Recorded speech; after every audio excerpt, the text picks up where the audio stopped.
হরে কৃষ্ণ, রাধে রাধে। আমি তনুশ্রী, আমার ঠাকুর ঘরে আপনাদের সকলকে স্বাগতম। আজকে আমি শাস্ত্রের কিছু কথা আপনাদের সাথে শেয়ার করতে চাই। দেখুন, বেশিরভাগ প্রতিটা মানুষই তার জীবনকালে অনেক পাপ কাজ করে, আবার অনেক পুণ্য কাজও করে থাকে। অনেক মানুষ আছেন যারা লুকিয়ে পাপ করে থাকে। তারা ভাবে যে আমায় কেউ দেখতে পায় না, এক্ষেত্রে আমার কিসের ভয়। আবার অনেকে মনে করেন মৃত্যুই জীবনের শেষ গতি, তাই যা মন চায় তাই করে নেওয়া ভালো, সে পাপ হোক বা পুণ্য হোক। মৃত্যুর পরে কি হয় তা আমরা কেউ কিন্তু জানি না।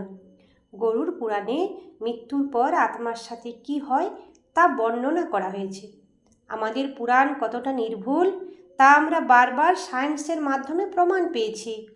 আত্মার ধারণা আমাদের পুরাণ থেকে পাওয়া এবং আত্মার জন্ম কিভাবে হয় তাও বর্ণনা করে পুরাণে বলা হয়েছে, এবং সেই তত্ত্বের সাথে আজকের দেওয়া সায়েন্সের তথ্য একদম কিন্তু মিলে যায়।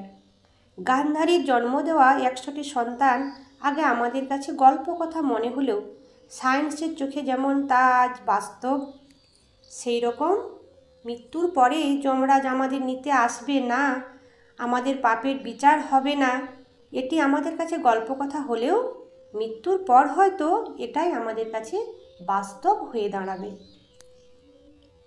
তাই এখানে বলা হয়েছে, চিত্রগুপ্ত মহাপ্রাজ্ঞঃ সর্বশাস্ত্র বিশারদঃ গণয় তুভ্যম রাশিম পাপম পুণ্যম চ সর্বদা।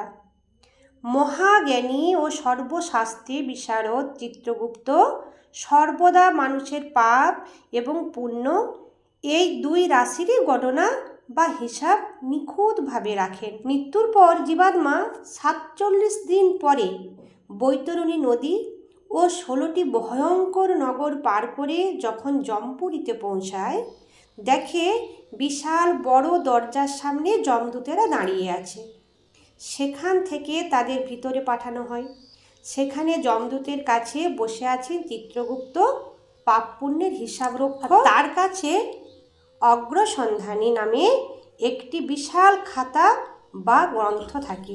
এই খাতাতেই পৃথিবীর প্রতিটি মানুষের জন্ম থেকে মৃত্যু পর্যন্ত প্রতি মুহূর্তের হিসাব লেখা থাকে। শ্রী বিষ্ণুদেব গরুড় দেবকে বললেন, হে তাক্ষ, যমপুরী দেখতে অত্যন্ত সুন্দর, কিন্তু পাপীদের জন্য তা ভয়ের কারণ হয়ে থাকে। সেখানে গন্ধর্ব ও অপ্সরাদের গান বাজনা হয়ে থাকে, সাধু সন্তরা সেখানে সম্মানিত হন, কিন্তু পাপীরা যখনই সেখানে প্রবেশ করে তখনই ভয়ে কাঁপতে থাকে। প্রতিটা আত্মার পাপ অনুযায়ী যমরাজের রূপ পরিবর্তন হতে থাকে। গরুদেব শ্রী বিষ্ণুদেবকে জিজ্ঞেস করেন, এই যমপুরী ও যমরাজ দেখতে কেমন? বিষ্ণুদেব তখন বলেন, এই যমপুরী বিশাল প্রাচীর দিয়ে ঘেরা, যার 4টি প্রধান দরজা রয়েছে। এখানে ঠিক হয় যে কোন আত্মা কোন দরজার দিক দিয়ে যাবে। আত্মা পুণ্যবান হলে তখন যমরাজ সুন্দর বিষ্ণুদেবের মতো রূপ ধারণ করে তাকে স্বাগত জানায়, কিন্তু আত্মা যদি মহাপাপী হয় তখন যমরাজ রাগে গর্জে ওঠে, চোখ লাল হয়ে ভয়ঙ্কর রূপ ধারণ করে। পুরাণে বর্ণনা করেছেন, কৃষ্ণম অজ্ঞনবর্ণাভম প্রলয়ম্বুদনিশনম জলোদগ্নি সমম নেত্রম দণ্ডহস্তুম মহাবলম।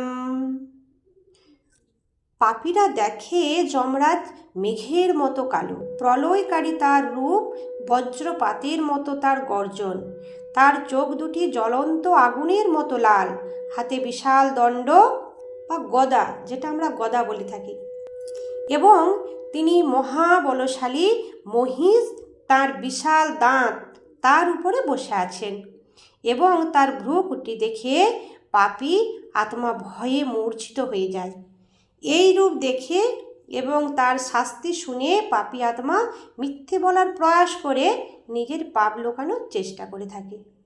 সে আত্মা তখন ভাবে, পাপ যখন করেছিল তখন কেউ দেখেনি, কিন্তু চিত্রগুপ্তের 14 জন পার্ষদ সব সময় সকল জীবের উপর নজর রাখেন, তার পাপ পুণ্যের সাক্ষী হয়ে থাকেন। তা প্রতিটি প্রাণীর অজানা। সবাইকে লুকাতে পারলেও এই 14 জন পার্ষদের কাছে লুকানো অসম্ভব। এই 14 জন হলেন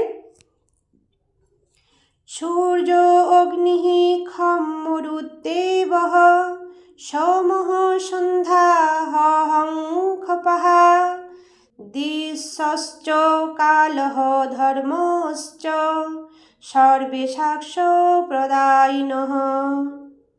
সূর্য, অগ্নি, আকাশ, বাতাস, চন্দ্র, সন্ধ্যা, দিন, রাত, দিকসমূহ, কাল বা সময় এবং স্বয়ং ধর্ম, এরা সবাই মানুষের পাপকর্মের সাক্ষী দেয়।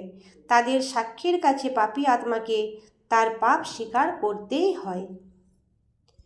বিচার শেষে যমরাজ যখন যমদূতের আদেশ দেন, ওই আত্মা বা এই পাপী আত্মাকে নিয়ে যাও, একে কুম্ভীপাক নরকে ফেলো অথবা অসিপত্র বনে নিক্ষেপ করো।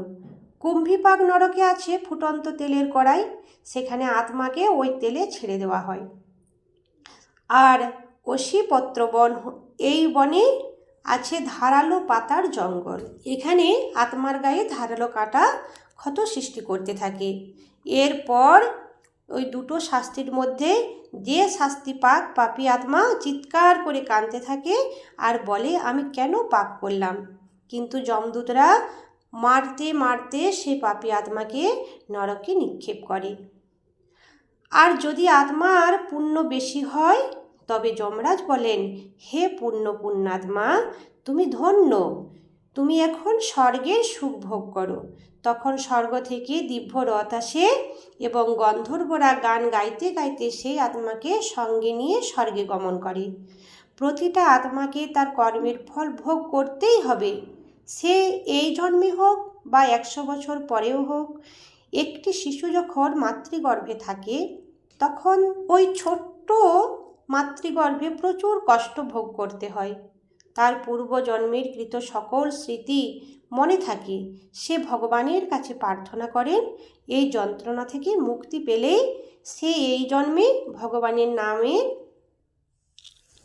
বিভোর হয়ে থাকবে, ভগবানের নাম গান করবে, ভজন করবে। কিন্তু জন্মের পরেই নারায়ণের মায়াশক্তি, মা মহামায়ার মায়ায় আচ্ছন্ন হয়ে পরে সব কিছুই ভুলে যায়। ভাবতে থাকে তার জন্মের আগে সে ছিল না, আবার মৃত্যুর পরও সে থাকবে না। কিন্তু সত্যি এটাই, আমরা জন্মগ্রহণ করি নিজ কর্মের জন্যই। তাই সকলে যতটা সম্ভব সৎকর্ম করার চেষ্টা করুন এবং অসৎ কর্ম করা থেকে বিরত থাকুন। সকলে ভগবানের সেবায় নিযুক্ত হন। হরে কৃষ্ণ, রাধে রাধে।